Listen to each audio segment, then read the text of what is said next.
18 የዕለቱ መልእክት ርዕስ በቅድስና መመላለስ። ለርኩሰት ሳይሆን እግዚአብሔር በቅድስና ጠርቶናል። አንደኛ ተሰሎንቄ ምዕራፍ 4 ቁጥር 7። የተሰሎንቄ አማኞች ወደ ጌታ ከመምጣታቸው በፊት በኃጢአት ዓለም ውስጥ ይኖሩ ነበር። አሁን ግን ወደ ጌታ ሲመጡ ከኃጢአታቸው ነጽተው የዘላለም ሕይወትን አገኙ። እንደ ዳነ ማህበረሰብ በቀጣይነት የሚጠበቅባቸው ጉዳይ ቢኖር በቅድስና መኖር ነው። ለዚህም ነው ሐዋርያው ስለ ጉዳዩ ከፍተኛ ትኩረት ሰጥቶ የጻፈላቸው። ይልቁኑ የዝሙት ኃጢአትን መስራትን አስመልክቶ ሐዋርያው ጉዳዩን ከመንፈስ ቅዱስ ጋር ያገናኘዋል።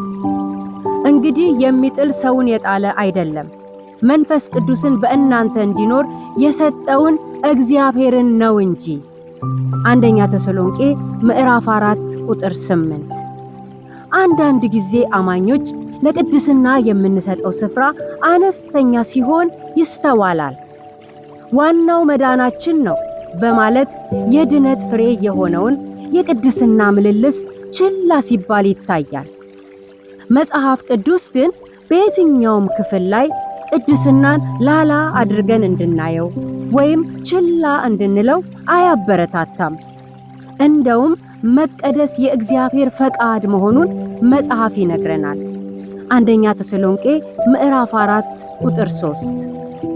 ትላንት ስለ ቅድስና የነበረን አቋም ዛሬ ላይ በምንም መልኩ ሊሸረሸር አይገባውም። ትላንት ርኩስ የነበረ ዛሬ በምንም አይነት መልኩ ቅዱስ ሊሆን አይችልምና በቅድስና መመላለሳችን የመዳናችን ፍሬና ለማያምኑ ሰዎች ምሳሌ የምንሆንበት መታወቂያችን ነው። ስለዚህ በቅድስና መመላለስን እንግፋበት እንጂ ችላ አንበለው።